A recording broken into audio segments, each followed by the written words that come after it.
Di tengah megahnya kota Jakarta, namun di balik kemegahan itu masih terdapat realitas warga ibu kota yang masih berjuang dalam mempertahankan ruang hidupnya. Hidup yang serba pas-pasan di antara gedung-gedung pencakar langit semakin memperjelas bahwa ketimpangan itu nyata. Di sepanjang periode Januari sampai September 2018, terdapat 79 kasus penggusuran di DKI Jakarta, dengan jumlah korban mencapai 277 kepala keluarga dan 864 unit usaha. Ketimpangan ini semakin jelas bagaimana di satu sisi masyarakat hidup dengan kemewahan dan kebahagiaan, di satu sisi lain masyarakat hidup dalam kemiskinan, harus mencari nafkah dan berjuang untuk mempertahankan ruang hidupnya dari para setan-setan tanah. Salah satunya adalah Pancoran. Pancoran Buntu 2, sebuah wilayah perkampungan di Jakarta Selatan yang sampai saat ini masih berdiri di ruang-ruang sisa yang tersedia di tanah ibu kota. Sebelumnya, Kampung Pancoran sempat mengalami penggusuran. Hal itu menyebabkan sebagian bangunan di sana telah rata dengan tanah. Perkampungan Pancoran Buntu 2 berdiri di tanah sengketa antara ahli waris keluarga Sanjoto dan Pertamina. Sempat terjadi bentrokan dalam sengketa itu. Sebanyak 28 warga menjadi korban dan mengalami luka-luka. Nama saya Lilik Sulistyo, biasa dipanggil Pak Lilik. Saya di sini sebagai warga Pancoran Buntu 2 sekaligus menjabat sebagai Wakil Ketua Forum dan Sekretaris RT.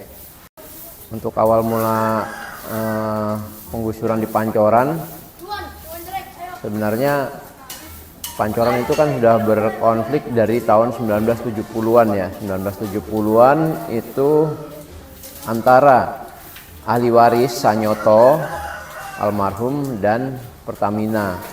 Nah, di situ ada tuh di plang ahli waris itu ada putusan-putusan pengadilan, berapa kali putusan pengadilan dimenangkan oleh ahli waris sampai akhirnya waktu itu ada putusan kasasi. Jadi ada banding dari pihak Pertamina. Dulu Pertamina di sini udah dikosongkan karena ada putusan Pengadilan Negeri Jakarta Selatan Barat ya untuk pengosongan. Jadi udah dikosongkan dari pengadilan, terus dimenangkan oleh ahli waris. Tapi tiba-tiba dari pihak Pertamina bisa mengajukan kasasi.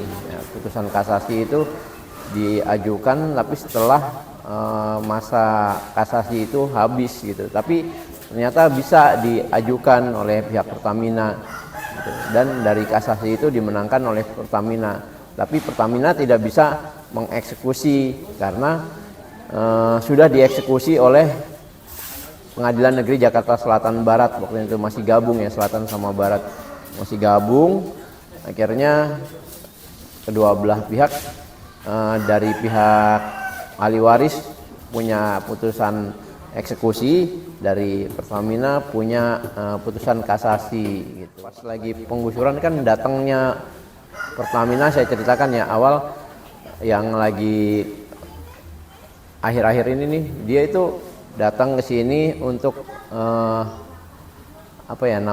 pemulihan aset Pertamina. Nah, dari situ dia datang nih door to door ke warga untuk menawarkan uang, istilahnya uang ganti rugi, uang kerohiman lah istilahnya kalau kita tuh, uang kerohiman.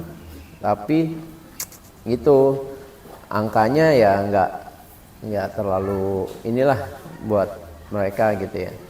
Nah dari situ nggak berhasil untuk mengosongkan lahan Pertamina karena nggak semuanya mau dikosongkan gitu. Dari situ akhirnya dia berbagai cara yang ditempuh oleh Pertamina, dari dia menggandeng aparat polisian, oknum aparat polisian, warga ditakut-takutin sama aparat polisian gitu. Ada beberapa akhirnya yang mulai meninggalkan Pancoran.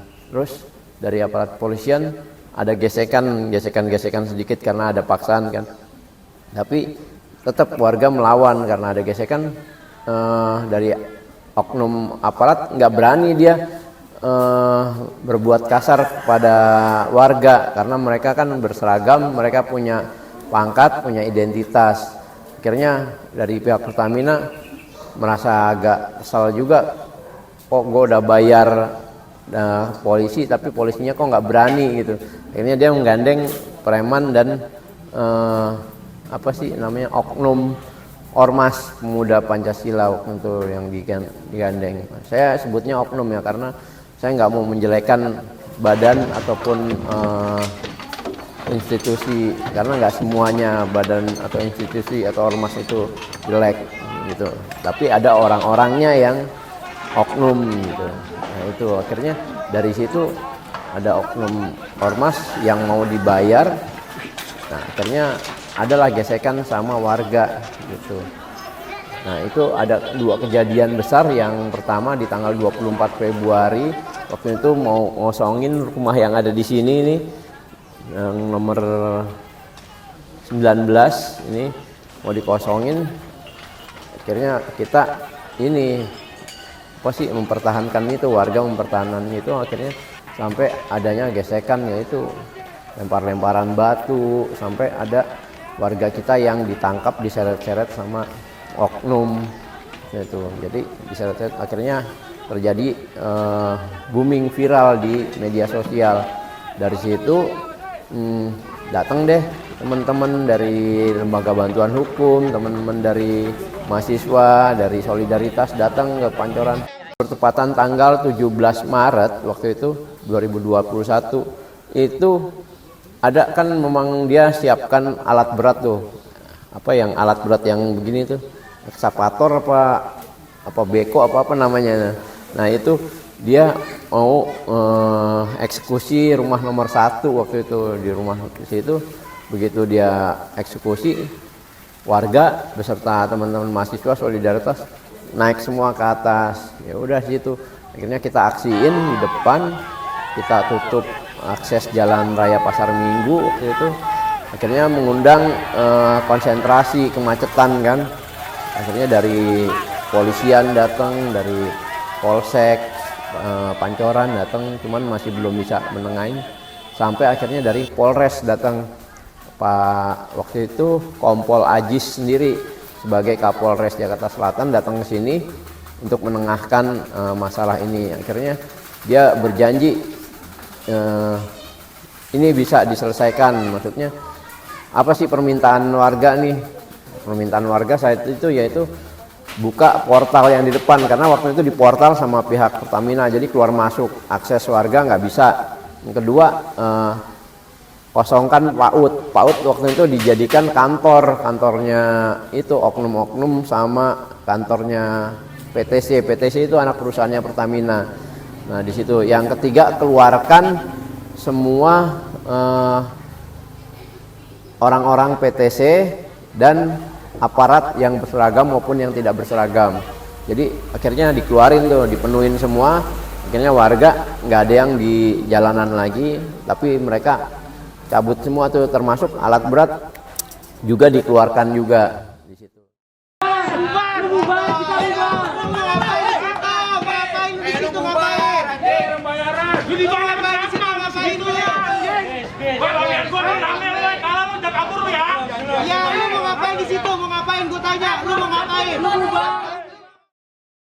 Oke, nama saya Muhammad Rivaldi, umur 30 tahun. Pekerjaan saya ngamen sehari-hari, dari pagi kadang sampai sore. Ya, terkadang ada aja halangannya di lampu merah seperti Depsos, Satpol PP yang terkadang kita suka ditangkapin juga, kadang kita suka diusir.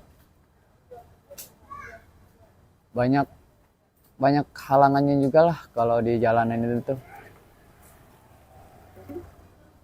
Dan saya tinggal di Pancoran ada sekitar 4 tahunan. Ya. Saya tahu itu ada mobil beko terus ngancurin tempat-tempat lingkungan yang ada di sini, rumah-rumah ini dihancur-hancurin. Banyak beberapa rumah yang udah dihancur-hancurin gitu aja.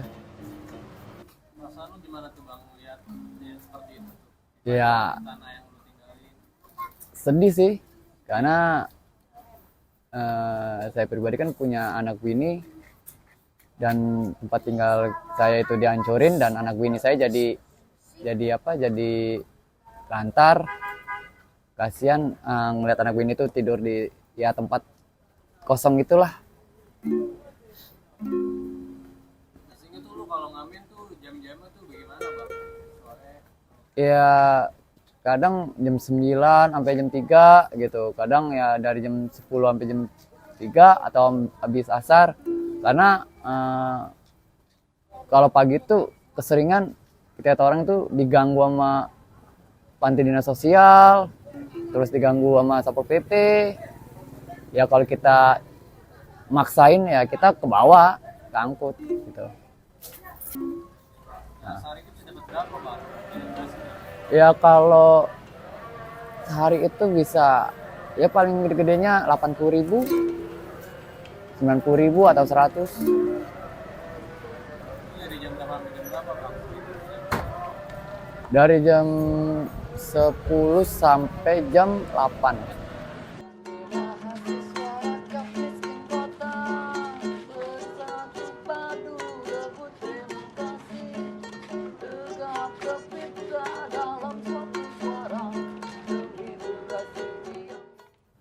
Kalau dibilang kesel ya kesel.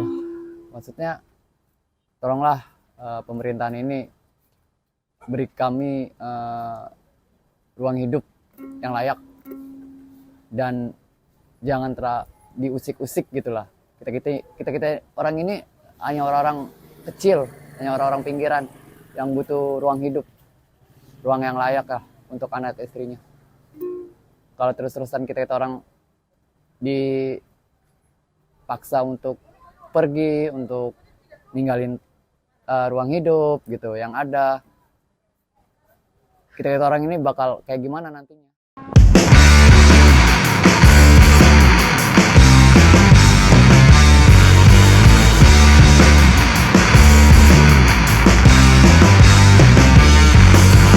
Banyak yang bilang berbeda, tapi tetap sama.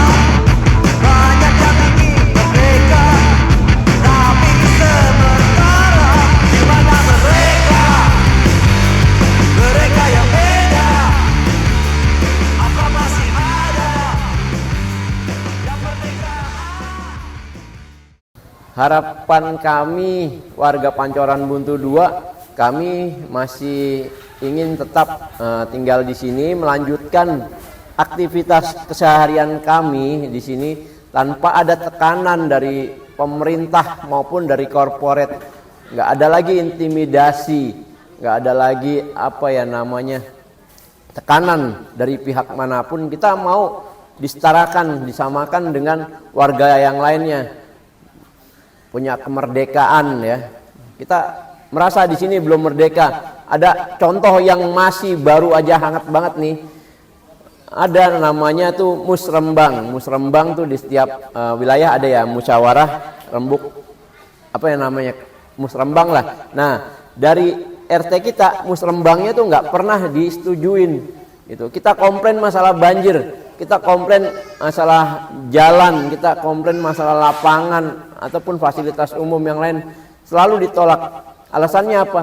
Ini masih lahan konflik, masih sengketa. Padahal sengketa itu kan lahannya, ya kan, sengketa lahannya, tapi warganya kan enggak. Warganya mempunyai hak yang sama, di mata hukum kita sama semua gitu. Itu harapan saya seperti itu. Kedepannya kita tetap mempunyai ruang hidup di sini, kita masih bisa beraktivitas di sini seperti warga-warga yang lain di luar. Itu harapan saya. Jadi pemerintah jangan diskriminasi gitu loh. Karena daerah sengketa, karena masih belum clear, jadi dibedain. Oh ini begini. Padahal kan semua harus disama, di mata hukum sama semua. Itu harapan kita. Banyak yang bilang berbeda.